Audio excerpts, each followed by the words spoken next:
Welcome to The City on Mars, a traveling tale created in collaboration with the Canadian International School in Singapore, the International School of Prague in Czech Republic, Ilmesters in Pakistan, and GIIS in Singapore. We hope you enjoy the story. It is the year 3024, and we are in an underground city on Mars, in a city called Red Rock City. It is connected to many other cities with a gateway for hovering electric cars. Earth was destroyed due to pollution many years ago, and all the humans fled to Mars. The city is filled with aliens who are now at peace with humans. The city is filled with humans too, but the people barely leave their house except for kids and people with jobs. Because now most people can work from home and let robots and aliens do their jobs, and kids need to go to school. It also has a lot of skyscrapers made with metallic colors such as silver and other shiny colors. All the humans are still adjusting to the lifestyle on the Red Rock Mars. The school has a lot of open space and is very futuristic and new. There are no teachers, just robots that can teach on their own. People only come in the classroom to recharge the robots. There was an ordinary 12-year-old called Brendan. He got woken up by his automatic sleeping enclosure and it packed his bag for him. On the way down with his sensitive elevator that brought him down to the first floor, the automatic hand brought him his hoverboard to get to school. He walked out of his house and started to hoverboard to school. On the way there, Brendan met his best friend Amir. They started hoverboarding together and Brendan's stomach growled as he did not eat his food. "You want some food?" Amir asked as he unpacked his bag. "What did you bring?" Brendan asked. "Oh, I brought a robot-made organic sandwich." Brendan was so excited as he ate his robot-made sandwich as it had a perfect balance of protein and vitamins which helped him stay perfectly healthy. When they soon arrived at school, they headed straight to their lockers and unpacked. They grabbed their robots because it had all their needs, like water and almost everything anyone needs. They headed straight to Class A1 for the first class of the day. They sat down and started fixing their robot. "Oh man, my robot got wet," exclaimed Amir. Soon, Robo Professor walked in. "Beep, good morning, class." "Good morning, Robo Professor," the class responded. "Beep, today we're going to the Museum of Earth," the Robo Professor announced. Brandon and Amir cheered as they got to learn about Earth. Soon, they reached the Earth Museum. Students were amazed by the look of technologies, foods and beverages, and houses back in the day. They started to put on specialized gates powered by kinetic energy from a running robot. All gates will connect online with Robot Professor's iPhone GX, which means he could control and see the location of each student. Gates could analyze the museum map to guide them to each section they could be most fascinated about. This technology includes a danger detector that helps them escape quickly and efficiently in case of danger or collision. Brenda and Amir both flew to the house sections. There, they could experience the house structure in 2024.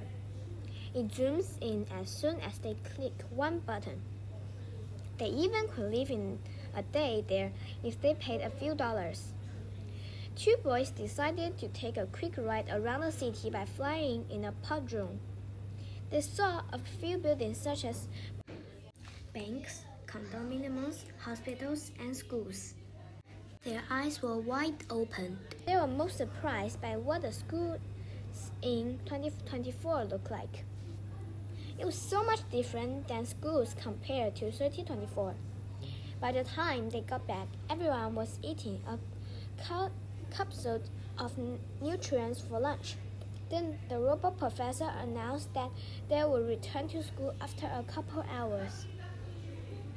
All right, class, it's time for you to explore the past. Each of these rooms represents a different century. Pick a friend, and I will give you your entrance fee for a room. "Okay, Rubber Professor," Brendan and Amir shouted over the noise of the crowd. "Come on," Amir said to Brendan. "Let's go to the hologram room." "We better get moving then," Brendan said. as they were walking towards the hologram room. They arrived at the room. "Wow, this place looks so cool," exclaimed Amir. "Where is this place?" asked Brendan. This is 2024 on Earth. Brendan and Amir were surprised because of the difference of the world. What are those weird-looking sandwiches? Beep! There is a food called hamburger on Earth. It is a sandwich but unhealthy. Why are they eating things like that? Asked Brendan. Beep! People eat hamburgers because they think those are yummy. Brendan thought that Earth was very weird. Amir thought so too. Why are those people fighting? Wondered Brendan out loud. Beep, they're at war with one another. There are many wars on planet Earth. What's that thing? Asked Amir. Beep, it's a car. People often drive instead of walking to places. It seems like people on Earth don't like to exercise and eat unhealthy food. They just sit and watch TV. Beep, it's time to go, kids, Robo Professor announced. Come on, hurry. You know when Robo Professor gets mad. As they walked to the door, Brandon said in panic, "Oh no, the door is locked." They'd both panicked, as this was the first time they'd gone. They felt completely lost and were miserable. They both sat there in the corner, hoping Robo Professor would come back and open the gates. But to their dismay, no one came back. 10 minutes felt like an hour to them.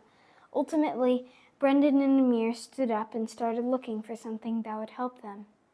They came across weird objects which they had never seen or heard about before in the war room of the museum. It was because in Rock City there were no wars as everyone lived in peace.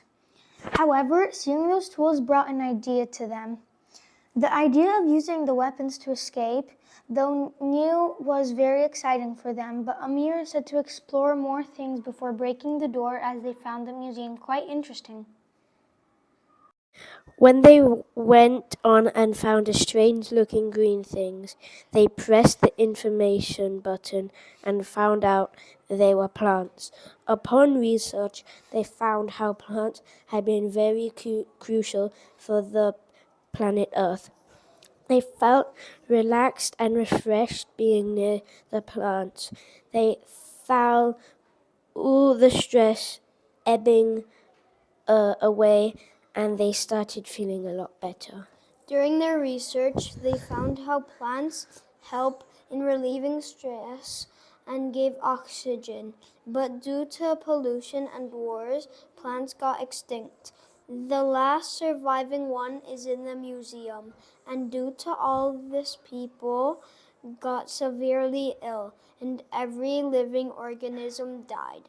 And that's how Earth turned into one big museum. They were shocked, their mouths hanging open and their eyes popped out. They thought if they could go back to 2024, they could change all this. But of course, they weren't allowed. Dumbfounded, they went on and found a strange-looking device. Beep, bop, beep. This is an iPad.